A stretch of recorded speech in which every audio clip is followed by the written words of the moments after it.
Salut à tous, petite intro à la vidéo que vous allez voir. Comme vous pouvez le voir ici, maintenant je suis plus du tout au Brésil, je suis au Canada. La vidéo que vous allez voir, j'ai tourné il y a quelques semaines et en fait il s'est passé beaucoup de choses ces dernières semaines et j'étais vraiment pas sûr de pouvoir venir au Canada. Pourquoi? Simplement pour des ennuis d'ordre administratif comme toujours, pour des ennuis de permis de travail, j'étais pas sûr que la douane me laisse entrer au Canada. Mais finalement, tout s'est bien passé et je suis au Canada. Mais comme cette vidéo était quasiment prête au moment où j'ai eu ces mauvaises nouvelles administratives et que je ne l'ai pas mis en ligne, je vous la mets en ligne maintenant. J'espère qu'elle vous plaira. Elle fait un peu le bilan de tout ce que j'ai fait avant d'arriver au Canada. Allez, je vous laisse avec la vidéo. C'est parti. Hello à tous, aujourd'hui il fait très moche et super froid. Je me suis dit que c'était une bonne occasion pour moi de vous parler de là où j'en suis et qu'est-ce qui s'est passé ces dernières semaines et qu'est-ce qui m'attend ces prochains mois. Il s'est passé beaucoup de choses et c'était vraiment super intéressant, donc je pense que c'est bien de faire le point.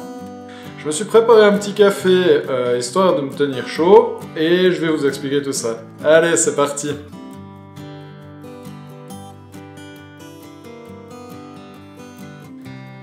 Voilà, donc la première chose que j'aimerais partager avec vous, c'est qu'est-ce que j'ai fait ces dernières semaines. Donc le premier truc, c'est qu'il y a Tim et Hélène qui sont venus au labo, donc c'est deux collègues qui sont très sympas, et avec eux on a pu vraiment partager pas mal de choses au niveau scientifique. On a aussi organisé un mini symposium, histoire de présenter chacun nos recherches. Et c'était très intéressant parce qu'eux travaillent beaucoup plus sur la morphologie des amibatèques, et moi sur le côté génétique. Donc en combinant nos deux approches, on arrive vraiment à comprendre mieux le système dans son ensemble. Donc on a pu voir qu'est-ce qu'on pouvait mettre en place comme collaboration. Et le voisin fait les travaux, c'est chouette! Ensuite, il y a Enrique et son doctorant Ruben qui sont venus nous rejoindre au labo. Et avec eux, c'était différent. Ce qu'on a fait, c'est qu'on a appris une nouvelle méthodologie. L'idée, c'était de prendre une seule cellule d'amibatèque et d'extraire son ARN et de pouvoir le séquencer. Donc pour faire ça, il y a toute une méthodologie, et cette méthodologie a été développée par le professeur Daniel Lar au Brésil, ainsi que le professeur Matthew Brown au Mississippi, aux États-Unis. Donc on a vraiment fait toute la procédure, donc l'isolation au microscope, et ensuite l'extraction de l'ARN aussi avec de l'azote liquide, donc c'est marrant parce qu'on trempe les tubes dans l'azote liquide et ensuite dans de l'eau chaude, histoire de casser la membrane cellulaire. Et avec ça, on a après plein de méthodes de laboratoire afin de pouvoir préparer la cellule pour le séquençage. Donc pour moi c'était vraiment très bien parce que ça faisait très longtemps que j'avais pas fait de laboratoire, ça doit faire au moins 3 ans que j'avais pas repris des pipettes et que j'avais pas refait vraiment du labo. Donc j'ai vraiment apprécié cette semaine avec Enrique et Ruben pour apprendre cette nouvelle méthodologie.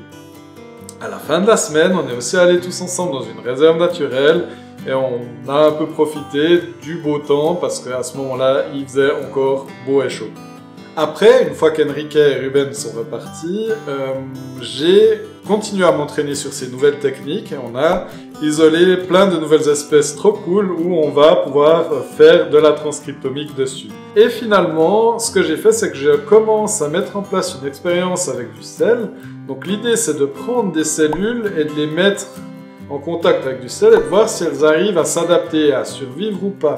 Ce qu'il faut savoir, c'est que s'il y a beaucoup de sel, les cellules vont pas supporter ce stress et elles vont mourir. Donc, pour le moment, elles survivent pas très bien, donc c'est pas très concluant, mais je vais encore conduire des tests et de voir ça. Si on voit qu'elles arrivent à survivre et à s'adapter, à ce moment-là, on fera aussi de la transcriptomique.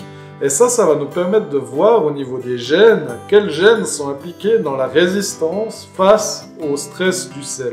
Donc ça, c'était vraiment ce que j'étais venu apprendre au Brésil, donc je suis en train de faire cette expérience. Et ce qu'il faut savoir, c'est que mes collègues sont partis à Rome pour une conférence internationale sur les protistes. Moi, je suis pas allé à cette conférence parce que j'ai pas grand-chose de nouveau à présenter, donc je voulais pas payer des milliers de francs pour traverser un océan, pour finalement juste aller boire des bières, même si j'avoue que ça aurait pu être très cool d'aller boire des bières avec toute cette équipe. Voilà, concernant mon futur, c'est assez compliqué parce que au niveau du visa, ça s'est pas du tout résolu. On n'a toujours aucune réponse, donc pour le moment, je serai obligé de partir du Brésil. Quand Tim est venu, on a pu discuter ensemble vraiment de la possibilité pour moi d'aller finir mon postdoc au Canada. Et il est super motivé pour m'accueillir. Il m'a présenté toutes les recherches qu'il a en cours, et il y en a une qui m'a directement attiré mon attention. En fait, il étudie les sédiments d'un lac, mais de manière très très précise pour voir en fait qu'est-ce qui vit là-dedans. Et pour faire ça, il est obligé de plonger pour récolter les échantillons de manière très précise. Alors évidemment, quand il m'a parlé de plongée, moi qui adore la plongée, j'ai été très emballé par l'idée. Je lui ai demandé, ouais, mais est-ce que c'est possible pour moi de faire cet échantillonnage? Et il m'a dit, oui, bien sûr, on va refaire ça cet été. Oui, tu peux venir pour faire cet échantillonnage-là avec nous. Donc la question maintenant, c'est quand c'est finalement que va avoir lieu cet échantillonnage? Donc la réponse est très rapidement. Parce qu'en fait, le lieu où on va échantillonner ce lac, c'est à plus de 1000 km de l'université. Donc eux, ils vont y aller dans 2 semaines pour échantillonner ce lac. Donc si je veux me joindre à l'aventure et à l'équipe, faut que je parte dans 2 semaines du Brésil pour aller échantillonner. Donc je vais vraiment quitter le Brésil plus rapidement que prévu. Et évidemment, le timing était très serré pour moi, donc il me fallait des billets d'avion. Donc j'ai demandé un coup de main à Dylan. Et vraiment, merci à toi pour m'avoir trouvé ces billets d'avion. Tu m'as bien sauvé la mise sur le coup. Donc je te paye une bière dès qu'on se voit en Suisse, quoi. Pas de souci. Voilà, et du coup, au Canada, je vais y rester en fait quelques semaines, jusqu'en octobre, parce qu'en octobre, il y a un grand événement qui va se préparer, c'est le mariage de mon frère. D'ailleurs, encore toutes mes félicitations, je me réjouis vraiment de venir partager ce moment-là avec vous. Je manquerai vraiment ça pour rien au monde. Après le mariage de mon frère, je vais pas retraverser un océan pour retourner au Canada ou au Brésil. Ça fait beaucoup trop d'avions, donc ce que je vais faire, c'est que je vais prendre des échantillons du Canada avec moi et je vais aller un petit coup à Madrid, chez Enrique, histoire de faire les extractions d'ADN et les PCR. Ils ont déjà tout qui est équipé là-bas, ils ont tout le matos, donc pour moi c'est évident que je vais aller un petit moment là-bas pour faire ça entre fin octobre et décembre. Pour l'année prochaine, le programme n'est pas encore fixé, mais je vais aller de nouveau au Brésil un moment pour traiter les données et je finirai mon postdoc au Canada. Mais je n'ai pas encore les dates, je ne sais pas encore exactement qu'est-ce que je vais faire. Donc en conclusion, moi je vais plutôt bien, donc c'est vraiment top. Ça passe vraiment d'une extrême à l'autre. À ma dernière vidéo, je vous disais que c'était compliqué pour moi parce que j'avais l'impression que ça prenait beaucoup de temps. Alors là, tout s'est accéléré à 2000%. J'ai énormément de boulot, je cours dans tous les sens vraiment maintenant, donc j'aime ça, il n'y a pas de souci. Ça me laisse pas beaucoup de temps pour mes autres projets, mais en même temps, j'ai vraiment l'impression de faire de la bonne avance, donc c'est top, quoi. Et vraiment, je me réjouis de bouger au Canada parce que c'est un pays que je suis jamais allé et les gens là-bas sont vraiment tous très sympas aussi. Voilà, j'espère que cette vidéo vous a plu. Je voulais partager ces nouvelles avec vous parce que dans ma dernière vidéo, c'était plein d'incertitudes, je savais vraiment pas ce que je voulais faire.